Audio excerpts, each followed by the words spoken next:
Alright, welcome back. So today we're going to be doing the final part, which is taking the object from the inventory into world space, and then that's about it.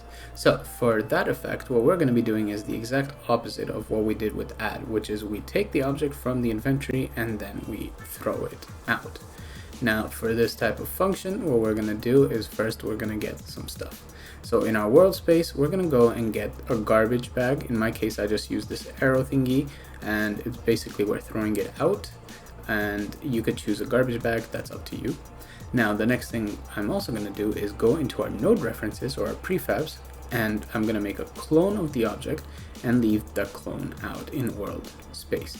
The third thing I'm going to do is actually zero the amount inside the node reference, because every time we do spawn this object in world space, we want it to be defaulted to 0, and then we modify the amount value in our code to what we have from inventory, thus making it a lot easier. You can make it whatever you want, but 0 is just the easy way to do that.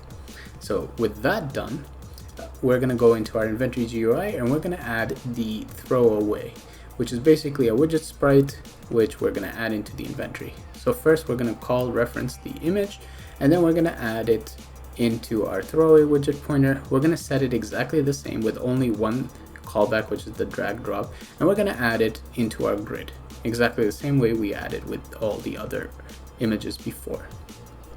The next thing we're going to do is we're going to place it right after we get all the images in the inventory and in the grid, and we're going to get this function to start exactly after that, and then after we position the grid. So for Ondrop callback, we're going to add a few more functionalities, and it's a lot, but it's basic. What we do is first we reference the database, which in the C# is already referenced. Then we check if the object is the throwaway, and if it is, then we get the other object and then we delete that object, to which afterwards we're gonna spawn that object in world space, and then we're gonna modify the value of the amount to what we have in the inventory, and we're gonna put it right in front of our face. So with that done, it's the other side where it's not the object but we're dragging the other way around. We do the exact same thing and everything is repeated again.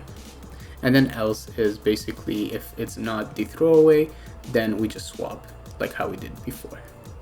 So with that logic done, what we have now is an implementation of dragging an object into the throwaway, to which it shows the object in world space. Now the implementation is complete of an inventory, and we have a complete inventory.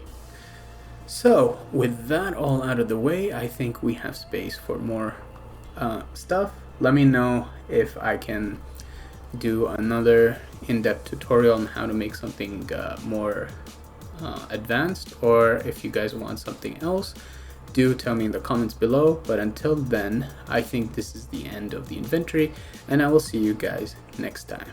Goodbye.